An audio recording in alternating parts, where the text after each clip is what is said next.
9/11 Truth challenges some of our most fundamental beliefs about our government and about our country. When your beliefs are challenged or when two beliefs are inconsistent, cognitive dissonance is created. 9/11 Truth challenges the beliefs that our country protects us and keeps us safe and that America is the good guy. My name is Bob Hopper, and I have a PhD in clinical psychology from the University of Cincinnati.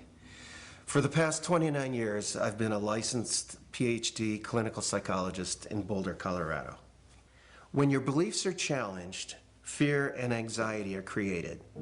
In response to that, our psychological defenses kick in, and they protect us from these emotions. Denial, which is probably the most primitive psychological defense, is the one most likely to kick in when our beliefs are challenged.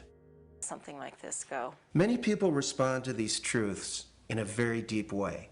Some have a visceral reaction like they've been punched in the stomach. To begin to accept the possibility that the government was involved is like opening Pandora's box. If you open the lid and peek in a little bit, it's going to challenge some of your fundamental beliefs about the world. Well, here are a few of those spontaneous initial reactions to hearing the contradictory evidence about 9/11. I don't want to know the truth, or I'd become too negative and psychologically go downhill. I'm not sure I want to know. If this is true, then up would be down and down would be up. My life would never be the same. Fran, I refuse to believe that many Americans could be that treasonous. Someone would have talked, but these are beliefs. They are not scientific facts, but these beliefs do keep us from looking at the empirical evidence. So whenever we say, I refuse to believe, we can be sure that the evidence that's coming our way is not bearable and that it's conflicting with our worldview much too much. Denial protects people from this kind of anxiety. As I thought about all of these responses, I realized that what is common to every one of them is the emotion of fear.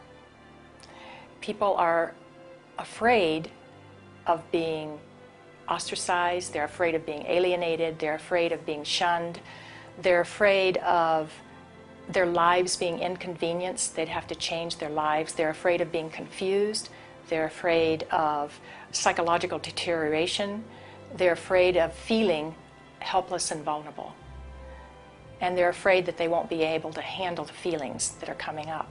None of us want to feel helpless and vulnerable, so we want to defend ourselves, and the way we often do that is with anger.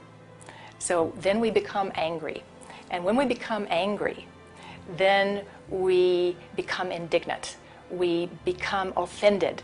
We want to ridicule the messenger. We want to pathologize the messenger, and we want to censor the messenger.